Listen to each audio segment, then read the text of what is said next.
Сәлем достар, бүгін сіздермен сүттің пайдасы жөнінде ақпаратпен бөлісемін. Сіз парақшама тіркеліп лайк басыңыз. Сүт тағамдарының қазақ халқы бір сөзбен аққа теңеген. Ақтам тағамдар әзірлеуде бірнеше мыңдаған жылдар бойы халық аса бай тәжірибе жинақтай отырып, одан 100-ден астам тамақ түрлерімен дайындау әдістерін жасаған. Сиыр сүтінен сұйық қою, қоймалжың, ащы, тұщы, жұмсақ, қатты, ұнтақ түріндегі ұлттық тағамдар жасаса, ешкі сүтінен емге қолданылған. Бие сүтін ашытып, қымыз, түйе сүтінен шұбат жасап, оларды әртүрлі ауруларға ем ретінде пайдаланған. Сүт тағамдарының құрамы ақуыз, май және көмірсуларға өте бай. Олар адам организміне оңай қорытылады, әрі сіңімді болады. Кейбір сүт тағамдарында түзілетін сүт қышқылы адамның ас қорыту жүйесіндегі шіру процестерінің дамуын тежеп отырады. Бұл денсаулыққа пайдалы және қоректік қасиеті мол болып келеді. Сүттің майлылығы оның негізгі сапасы көрсеткіші болады. Әртүрлі мал сүттерінің майлылығы пайызбен көрсетіледі. Сиыр сүті 3-9, ешкі 4-3, қой 7-2,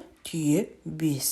Сүт барлық жастағы адамдар үшін жұғымдылығы жоғары, оңай сіңетін өнім. 100 грамм сүтте 3 граммға жуық ақуыз, 2 грамм эмульгацияланған оңай сіңетін май, көптеген мөлшерде оңай сіңірілген кальций мен фосфор қосындылары, сондай-ақ белгілі мөлшерде А1, А2, Д дәрумендері бар. Және де жазғы уақытта сиыр сүтіндегі бұл дәрумендер қыстағыдан едәуір көп болады. 100 грамм сүт организмге 60-ға жуық килокалория береді. Сүт ақуызы негізінен казеиннен 2,7%, лакталбуминнен 0,4% және лактоглобиннен 0,1% тұрады. Сүт ақуызының 75-96% организмге сіңімді келеді.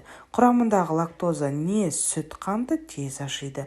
Бұл қасиетті сүт ашытуда пайдаланылады. Минералды заттар органикалық және биоорганикалық қышқыл тұздары түрінде кездеседі. Сондай-ақ 60-тан астам ферменттер, әртүрлі гормон, окситоцин, пролактин, фолликулин, адреналин, инсулин, тағда басқа иммундық заттар, цитоксин, лутеин, инсанин, тағда басқа газдар, СО2, О2, H микроорганизмдер болады. Сіздермен бірге болған Адам тағам каналы. Денсаулықтарыңыз мықты болсын.